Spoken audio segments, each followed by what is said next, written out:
Hi, I'm Andrea Waltz, co-author of the book Go for No, and I wanted to take you through our main three books that we have written all around the topic of failure and rejection and tell you a little bit about them. So the first book, the original book, is Go for No, and the subtitle is Yes is the Destination, No is How You Get There.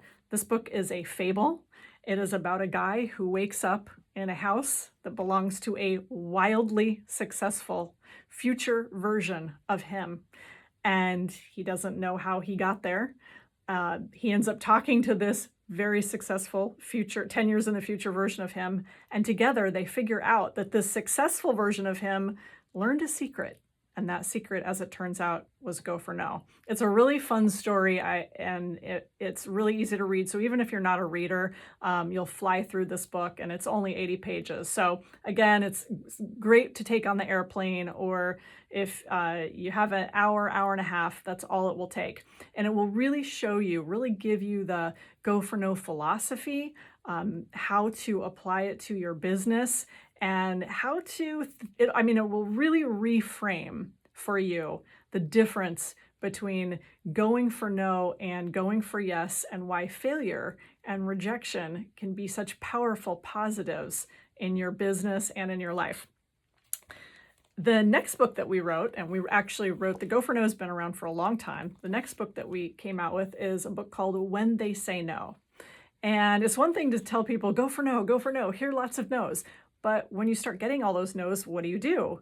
And When They Say No attempts to deal with that. We try to answer the question of what should you think? What should you do? What should you, what's next when you get that no, right? What should you say? And so we call this the definitive guide for handling rejection in sales. And we've got a bunch of strategies in here. I think there's 44 strategies altogether of when they say no, what do you do next? So this is a great guide to have. And if you find that you're getting no over and over again, in a particular area of the sale or of your process, I think you could probably find in this book why that's happening and some suggestions for what to do next.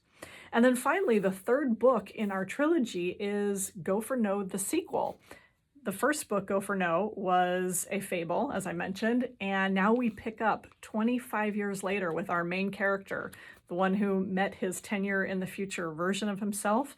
Well, it's 25 years later, and he has a daughter now who hates selling. She thinks it's sleazy, but she needs to learn how to sell because she needs to help her dad with a special thing that they're trying to do together. Anyway, it's a fun story. It's an easy read. It's a little bit longer than the original book, but you can finish it, I'm sure, in an hour or two. Great plane ride read. And it kind of takes Go for No to the next level.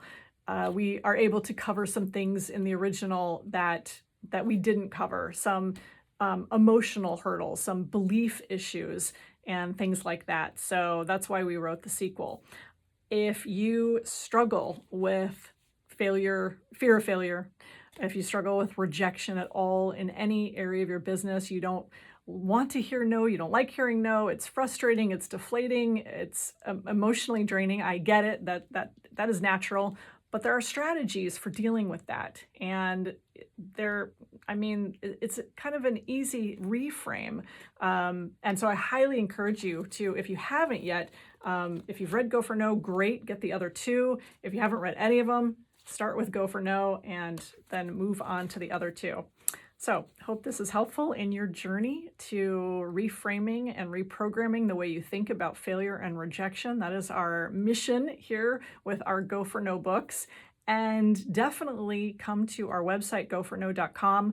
We've got a fun assessment. I was going to say 20 questions. It's not. It's shorter than that.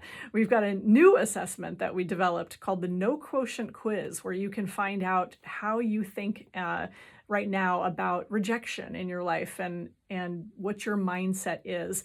And then I will take you through whether you have a high no quotient, a moderate, or low, and what to do about that. So if you haven't taken the quiz, be sure to come and take our quiz as well. All right. Thanks so much for watching.